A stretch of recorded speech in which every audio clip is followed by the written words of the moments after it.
Hey, welcome back to New Heights, everyone. Welcome back, and I recognize this is the first full week of September, which means fall is officially on its way. I say on its way because we all just had the 100-degree weather this past week, so it's not exactly here yet, but it's coming. And with fall showing up, there's lots of stuff to be excited about this fall. Isn't that right?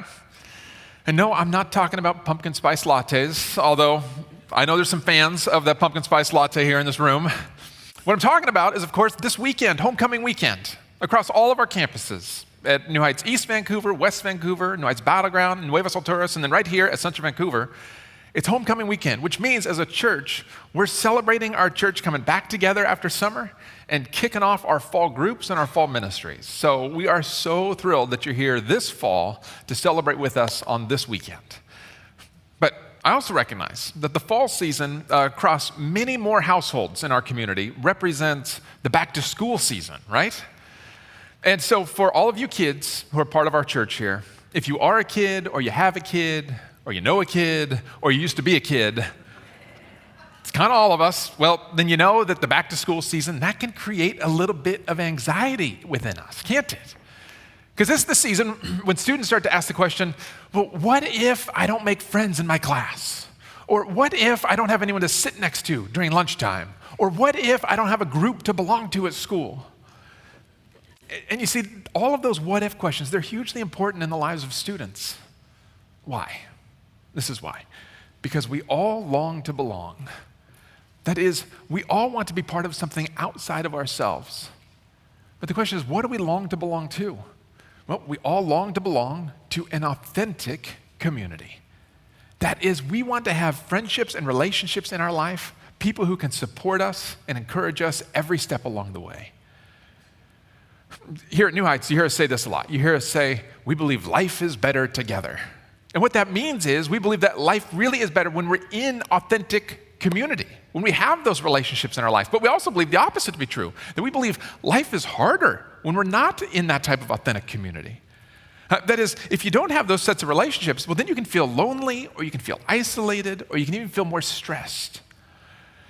I was reminded of that this past week, because this is not just a kid thing, it's not just a back-to-school thing, but it's an everybody thing. And in the news this past week, the U.S. Surgeon General released this bombshell article, and it's called this. It's called Parents Under Pressure. It's a 35-page report that outlines that parents today feel lonelier than they ever have. They feel more isolated than they ever have. They feel more stressed than they ever have. And it's such a big report that all the different news agencies picked it up. The Wall Street Journal in particular wrote this. They said nearly half of all parents report overwhelming stress most days. And they're lonelier too. In a 2021 survey, 65% of all parents said they were lonely. And then this article goes on to elaborate on loneliness. Here's what the article says. It says, but who isn't feeling that way? Elderly people are lonely and stressed. Single men are lonely and stressed. College students are lonely and stressed. Gen X moms are lonely and stressed. There's an epidemic of loneliness and stress in this country. So let me ask you, do you feel this? Have you experienced this in your life at some point? Are you experiencing it right now? I'm guessing a lot of us would say, yes, we have or we are right now. Why? Because we all long to belong to authentic community. We all want meaningful relationships in our life. And when they don't show up, when we don't feel like we have those, well, then we end up asking ourselves one of two questions. When it comes to authentic community, we ask, where can I find it? And what does it look like? When we ask ourselves those questions, I'm so grateful that the Lord must have known we were asking those questions, because there's a passage of scripture in the Bible that answers both of these questions. The passage in the Bible comes to us in Acts chapter 2, and it's the passage we're looking at today. Acts chapter 2, starting in verse 42 through 47. Now, if you're unfamiliar with the book of Acts, then you need to know that it is strategically placed in the beginning of the New Testament, right after the first 4 books of the Bible. So, in the New Testament, you got Matthew, Mark, Luke, and John. And those 4 books of the Bible tell us all about Jesus, right? The life of Jesus, the ministry of Jesus, the death of Jesus on a cross, and then how Jesus came back to life. And then if you turn in the Bible to the very next book of the Bible, it's the book of Acts. And the book of Acts is all about the birth of the church, the start of the church. And so in the book of Acts, chapter 1, we read that Jesus ascends into heaven. And then chapter 2 in the book of Acts, we read that there are 3,000 people in the city of Jerusalem that hear about Jesus, surrender their lives to Jesus, and become followers of Jesus. Now those 3,000 people, they are Christians before the word Christian was even invented. Those 3,000 people, they are the church, the beginning of the church. Long before churches ever had church buildings or church programs or church budgets, these 3,000 people, they are the beginning of the church. Now, that group, those 3,000, they establish a community, a new type of community, an authentic community, where they care for one another, they meet each other's needs, and they help one another surrender to Jesus on a daily basis. And that is the type of authentic community that we're talking about today. That's the type of authentic community that we're reading about in Acts chapter 2, and I'm so glad that I get to share this passage with you today. Because as we look at this passage, we'll see, as we talk about authentic community, we'll find out where it's found and what it looks like. So, I'm thrilled to be able to share this with you. We'll start Acts chapter 2, verse 42. This is what the Bible says. It says this. It says, they devoted themselves to the apostles' teaching and to fellowship, to the breaking of bread, and to prayer. All right, so right away we see that this opening verse, it gives a picture of the very first church gathering. That is, we got to remember that when these 3,000 people came to faith in Jesus and they gathered together, there wasn't some handbook that gave them instructions on what the first church service should look like, right? So when they got together, they simply asked the question, well, what does it look like for us to encourage one another to keep surrendering our lives to Jesus every day? And when they asked that question, well, these 4 priorities in this verse kind of rose to the top of the surface. And so we know that this verse 42, it's a picture not only of the first church gathering, but it's a picture of a healthy church gathering. And so we're going to see what a healthy church looks like. And that's why, even in your notes, we have the 4 marks of a healthy church. And we're going to see that come straight out of this passage. And I want to show that to you. How do we know it's a healthy church? Well, because look what it says. Verse 42, they devoted themselves. That is, they set themselves apart so they could concentrate, they could focus their attention on serving one another and surrendering to Jesus. So the question is, what does that look like? Well, there's these 4 priorities that rose to the surface, and I want to show those to you, the 4 marks of a healthy church. It says this, they devoted themselves to the apostles' teaching. That's the first item, the apostles' teaching. So here's what this means. We know that the apostles were this small group of hand-selected individuals that Jesus identified to go share the good news of Jesus with other people. And so you had guys like the apostle John, who was in that group. And so no doubt, all throughout John's life, he must have had people coming to him saying, John, you were there the night before Jesus died. And he sat down at that dinner and he was teaching you and the disciples. What did he tell you? And so John would start teaching about what Jesus said. And you know that he's told that story over and over again so many times until he eventually wrote it down. And today we have that teaching, and it's called the Gospel according to John. It's in your New Testament. Or think about someone like Matthew. Matthew was a tax collector before he came to faith in Jesus. So no doubt Matthew had people coming up to him his whole life saying, Matthew, tell us what it was like the moment that Jesus called you to follow him. And then what did Jesus teach you? And so Matthew would start teaching that and start sharing that story over and over again until one day, eventually Matthew wrote it down.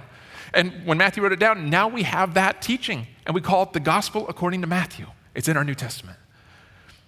Or think about the Apostle Peter. The Apostle Peter, he was kind of the ringleader of all the disciples, right? And so he got to spend more time with Jesus than anybody else. So all throughout Peter's life, he has people coming to him saying, Peter, tell us, what did Jesus teach you? And Peter told that story so many times that eventually, you know what he did? He didn't write it down, did he? But he had a friend named Mark who wrote it down. And so now we can read in our New Testament the Gospel according to Mark, which is the stories of Peter. You see, so in the first century, they had the apostles' teaching, and that was a priority for them. Today, that's the mark of the healthy church for us. You know what we call that? First mark of the healthy church? It's Bible study. It's Bible study. When we open up our Bible and we read Matthew, Mark, Luke, and John, we're learning from the apostles' teaching. When we continue to read through our New Testament and through the whole Bible, that's how we can discover who Jesus is and how he wants us to surrender our lives to him. But can I tell you, one of the best ways for us to study the Bible is with a friend. And that's what we see here in this passage. So look at the next verse. It says this, verse 42. They devoted themselves to the apostles' teaching and to fellowship. So, okay, that word right there, fellowship, I want you to underline it or circle it or draw big arrows next to it or a star next to it. Why? Because this one word defines how they connected with one another. It defines the type of community and relationship and connection they had with one another. So the word fellowship really talks about, in the first century, it defines their friendship with one another. Today, we would call that community. Or if you're following along on the notes, the mark of a healthy church is authentic community. Authentic community is where you are known by others and supported and encouraged to surrender to Jesus. So for many of us, when we hear this, that, okay, authentic community, that's the mark of a healthy church, what does authentic community look like? I'm glad you asked. I'm going to ask you to hang tight for just a couple minutes. Because the second half of this passage, verse 44 on, it describes what authentic community looks like back then and what can it look like in our lives today. So we'll get to that in just a moment, but first I want to show you the next two marks of a healthy church. This is what verse 42 says. They devoted themselves to the apostles' teaching, to fellowship, and to the breaking of bread. So this phrase right here, this phrase has been debated for centuries. People asking the question, does it mean they shared a meal together, or does it mean they celebrated communion together? And the answer is yes. If you're a note taker, you can write down Matthew chapter 26. Matthew chapter 26, because it's in that moment that we read that Jesus shares a meal with his disciples. And as Jesus is sharing a meal with his disciples, he reaches for some bread that's part of the meal. And Jesus picks up the bread and he says, "This bread represents my body, which is given for you." And then a little later in the meal, Jesus reaches for the cup and he says, "This cup represents the new covenant, which is in my blood."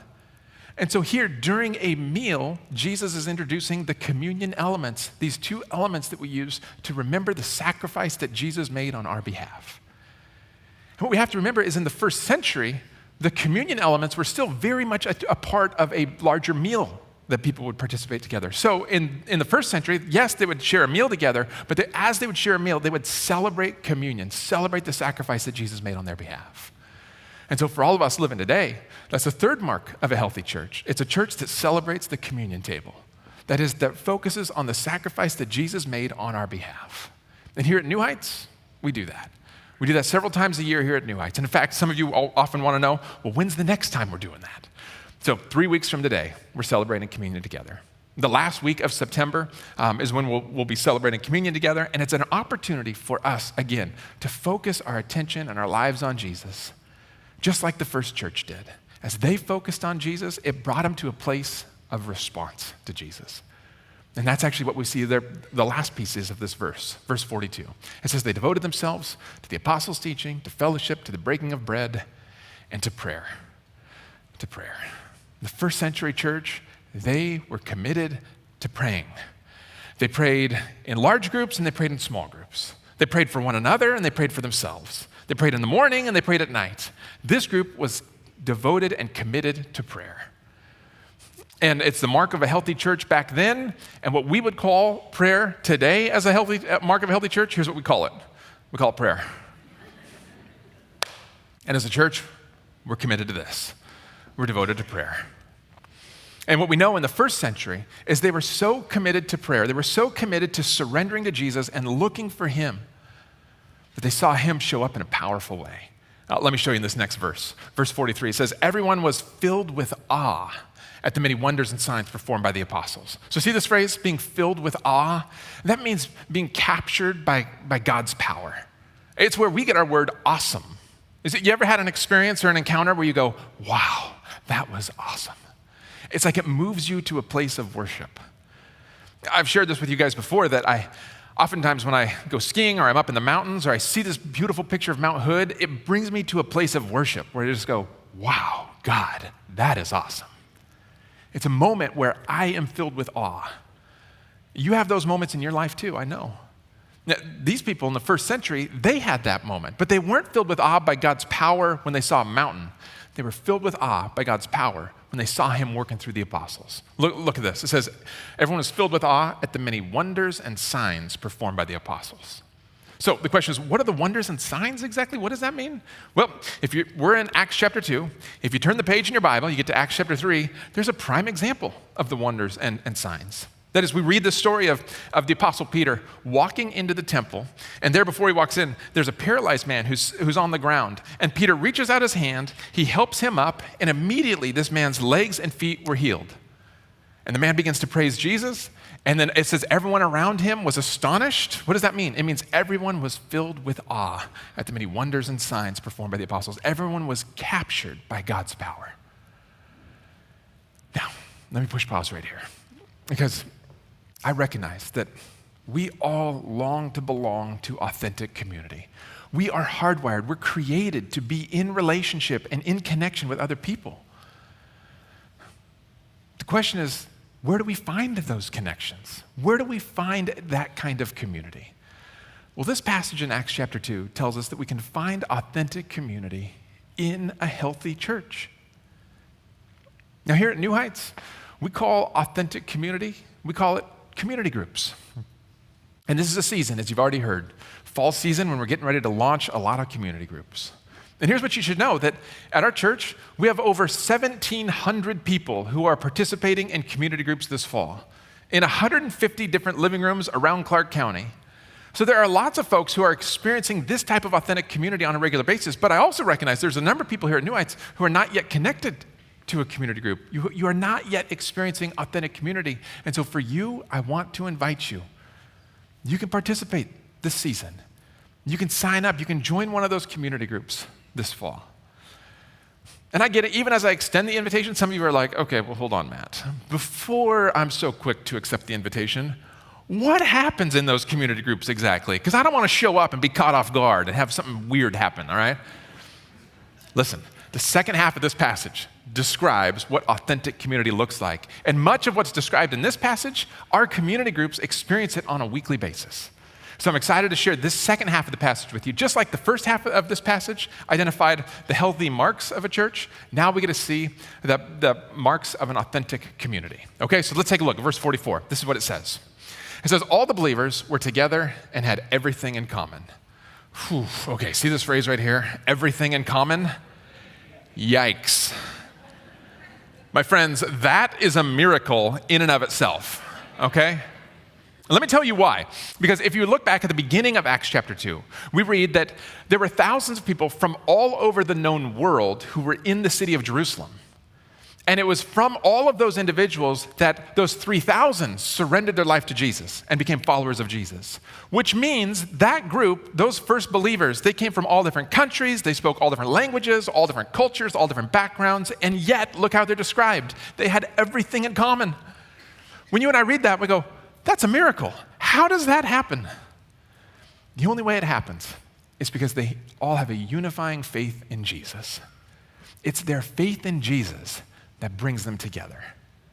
And that, my friends, is the first and most important step to experiencing authentic community. It's when we surrender our lives to Jesus and experience life with other followers of Jesus. Or to say it like this, the first mark of authentic community is this: unity in Jesus. It's unity in Jesus. First century church, since they placed their faith in Jesus and followed him so closely, they had everything in common. Because they had everything in common, they looked for ways to serve one another and help one another. And we see that in the next verse. So look at verse 45. This is what it says. It says, they sold property and possessions to give to anyone who had a need. Okay, now, before you say, all right, time out. Were they forced to sell their possessions and property? And is this a prerequisite for joining a community group here at New Heights? The answer is no to both, all right? No, in the first century, they were not forced to sell their property and possessions, but in the first century, they just cared about one another so much that they wanted to do this. They wanted to give to anyone who had a need.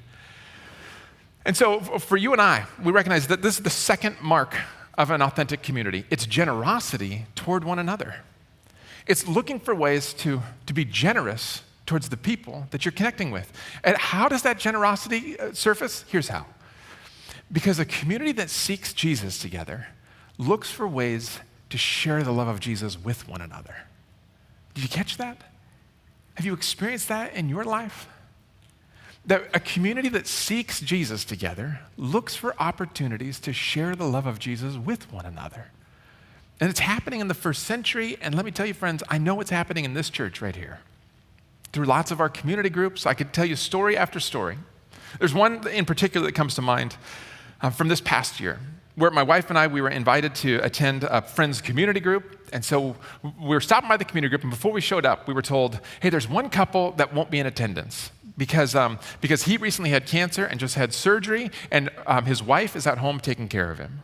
And so, but everyone else in the community group will be there. So sure enough, we show up, we participate in the community group, it gets started, we're about 10, 15 minutes in, and then we hear someone coming in the front door downstairs. We hear this voice from downstairs saying, hello, hello, and guess who it is?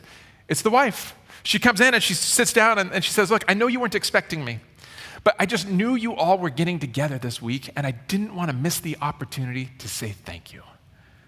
She said, thank you for bringing us meals during this past season. Thank you for praying for us this past season. Thanks for visiting us this past season. She said, we could not have gotten through this whole ordeal without you, our community group. She said, I'd love to stay, but I got to go. And then the group said, all right, before you go, we just want to take a moment and pray for you. And so right there in that living room, the community group rallied around her, laid hands on her, prayed for her, and then she made her way for the door. On her way to the door, she said one more time, she said, again, thanks again for the meals. I left all of your Tupperware and serving dishes by the door. Grab them on your way out tonight. Again, I think we could tell story after story of that kind of generosity taking place within our community groups here at New Heights. Stories of people providing meals for one another while they're sick, stories of people visiting one another in the hospital, stories of people watching their kids while the couple goes out on a date night. And we got to ask, well, where does that kind of generosity come from? It comes from our connection with Jesus first and foremost. But can I also tell you that in community, the only way that that kind of generosity can happen is if there's first vulnerability. That is, if we show up in community and recognize, okay, we don't have it all together. We have challenges and needs in our life. We have struggles in our life. If we're willing to openly admit that in a community with people that we love and they love us, well, then there's opportunities for us to serve one another. But you can't have generosity without vulnerability. And the moment we're vulnerable with one another, we get to see that we are a priority in someone else's life. And we see that here in this passage. So let me show you. Look at verse 46. It says, every day they continued to meet together in the temple courts. So you see this phrase, every day? In the Greek, you know what that means? It means every day. That's how they demonstrated that these relationships were a priority for one another. It's that they met together, they saw each other face to face every single day. Now, I'll tell you that with our community groups meeting today, we don't require community groups to meet every single day, all right? Generally, our community groups meet once a week. But still, this priority is lived out. That the third mark of a healthy, of authentic community is this, a priority for one another. Even though our community groups here just meet once a week, people in community groups demonstrate that the relationships in their community group are still a priority. And that happens through, even if you meet face-to-face once a week, I know there's groups that exchange text messages just about every single day. Some of our groups have a pretty serious group text thread that's happening. Moments where community members are sharing prayer requests with one another and praying for one another via text message, or sending a note of encouragement at just the right moment. And you see, whether it's through a text or a phone call or a face-to-face connection, we feel cared for when we know that we are a priority in someone else's life. And that's a mark of authentic community. Let me show you the last one. The last one is in verse 46 and 47. It says, they broke bread in their homes and ate together with glad and sincere hearts, praising God and enjoying the favor of all the people. Now, this is a reality that you and I know. We know that when you share a meal with someone, then it helps you get to know them pretty well, doesn't it?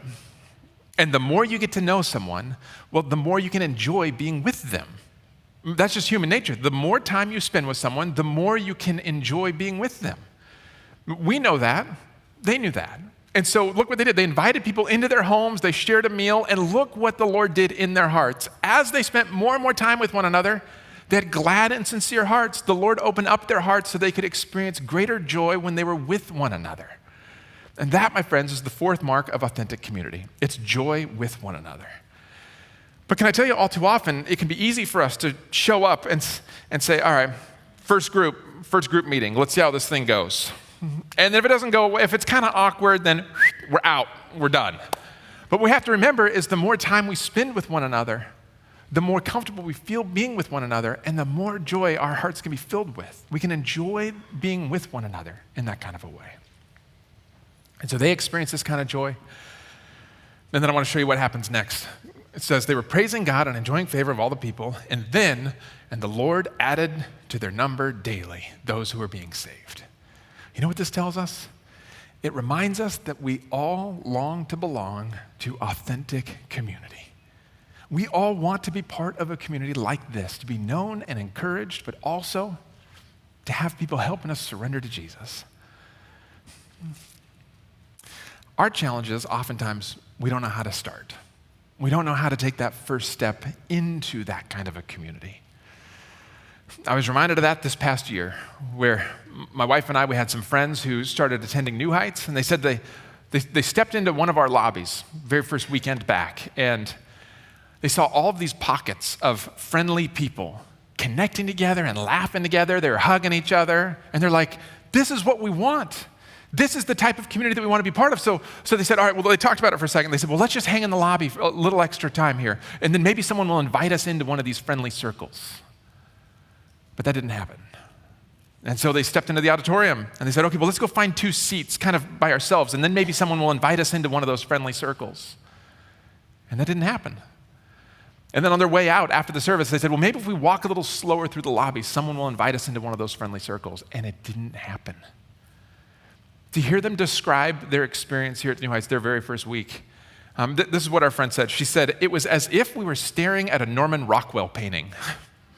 And she said, a painting where everyone is connecting together and they're all embracing and they're excited to see one another. And we desperately want to be in that painting. We want to be part of that group. But for whatever reason, we just find ourselves on the outside staring in, and we didn't know how to get in. They said we almost didn't come back. But something inside of us prompted us to give it one more try. She said when they came back to the second week, they walked through the lobby, saw these pockets of friendly people. They started to walk past the connection point. And a volunteer at the connection point said, hey folks, welcome to New Heights. Let me know if I can help you get connected here. And they stopped in their tracks and they said, yes, that's what we want. We want to get connected here. We want to build relationships here, but we don't know how. And the volunteer at the connection point said, you know, the best way to do that here at New Heights is through community groups. That's a great way to build relationships here. And then he said, in fact, I lead a community group. And I'm sure my community group would love to have you join, and the community groups are starting in a couple weeks. So here's where we're meeting, here's when we're meeting, come and join us. And they were so excited that they said, okay, we're in, we'll do it. And they walked in the auditorium, they sat down, they were sitting by themselves, and then another couple came and sat down next to them. And that couple who sat down next to them struck up a conversation with them, found out it was their second week back to New Heights, and said, okay, well, community groups are starting soon. You should join our community group. 2 invitations in one day. And they said, well, we would love to, but that man out in the lobby, he already invited us to his community group. And they looked and they said, that guy? That guy leads our community group. We're going to be in the same group together. And then after the service, they stood up and all 4 of them walked out to the lobby, and that couple started introducing my friends to the other couples that were in that community group.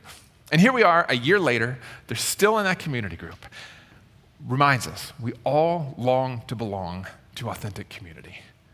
My friends, they found their authentic community, but I recognize not everyone here has. Maybe you feel like you're on the outside of that painting, looking in, longing to be part of a group like that, but you're not sure how to take that step. If that's you, then I want to give you just a simple way that we want to open the door for you to get connected to authentic community. See, I'm not going to ask you to go wander around the lobby hoping that someone invites you in, or to sit by yourself hoping that someone invites you over. But here's what I'm going to ask you to do. At all of our campuses, all of our services, it's a little unusual. We don't normally ask people to do this, but I'm going to ask you to send a text message today. Send a text. And actually, there's 3 different groups, 3 different types of text messages that you could send. And so the first group I want to talk to are those who are not yet in authentic community. You haven't experienced that in your life right now, and you want it. Maybe you're not in a community group. Here's what you can do. You can text the word groups to this phone number, and we'll walk you through a really easy 3-step process to get you connected to one of our community groups. And then that means this fall, you can experience authentic community in your life. That's for those who are not yet connected in a community group or those who are longing for authentic community. Now, others of you, I recognize a lot of you, you're already in a community group. You're already experiencing that type of connection with people, and you have those types of relationships. And yet for you, I want you to know that there are other people, friends and family outside wanting to be part of that community group. So if that's you, if you're already in one of those groups, here's what I encourage you to do. Text one of your friends and invite them to join you in your community group. Because they're probably on the outside looking in, longing to be part of that. And okay, I get it, because you could be saying, look, there are 15 people in our community group. If we all invite someone to join our community group, it's no longer a small group, it is a large group. Okay, I get it. So maybe first you text your community group leader and say, dibs, right? I got someone I'm going to invite. Or if you're still worried too many people are going to be in your group, then let me encourage you to do this third step. There's a third group that you could text. That is, if you want to deepen your relationship or your connection with someone that's in your life, text them and invite them to hang out. Invite them to a meal. Invite them over to your house for a meal. Invite them out to a cup of coffee. Invite them to go play around to golf. It doesn't matter what the activity is, but it's a moment for you to demonstrate that they are a priority in your life. A moment for you to recognize, I have faith in Jesus, you have faith in Jesus. Let's deepen our connection with one another. So I invite you to send the text. Send the text to join a group, send a text to invite a friend, or send a text to share a meal. But send a text. Because there are people who are longing to be part of an authentic community. And the Lord can use something as simple as a text message to change someone's life. And I get it. Right now you're debating in your head, should I send it the text or should I just skip the whole text thing? And some of you are thinking, well, if I sent a text to that individual, they're going to think it's kind of weird just to hear from me out of the blue. Or if I send a text to that individual, I mean, what if they find out I'm just texting them because my church told me to text them? Isn't that kind of awkward? And some of you, that thought didn't even cross your mind until I just brought it up. And you're like, well, I'm not sending a text now. Listen, the Lord can use something as simple as a text message to change someone else's life. So while you sit there and debate whether or not you're going to send a text, I want to share with you a very brief video that I hope will give you the courage to send the text.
Anybody feel bad for Kyle?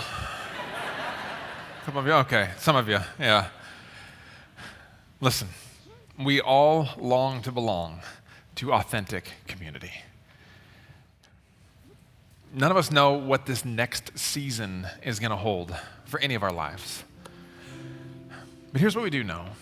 If we first and foremost surrender our lives to Jesus, then we know that he will walk with us no matter what comes our way. And here's what else we know. We've been designed to be in relationship and connection with other people. And so the Lord desires to use people, use community, authentic community in our lives to get us through whatever challenge lies ahead. So I invite you to send the text. Send the text, take that first step to say, okay, I'm ready. I want to experience that type of relationship, that type of community in my life. And while you send the text, I want to pray for you. So please join me and we'll pray. Lord Jesus, we thank you for the most significant relationship in our life. First and foremost, we thank you for our relationship that we have with you. The fact that you invite us each to surrender to you and experience life with you, that is a gift for each one of us. So we thank you that as we surrender our lives to you, you are faithful to walk with us no matter what comes our way. But Lord, also we'd have to admit that there are times when we feel lonely and isolated and like we're missing out on relationships and friendships the way you've hardwired us.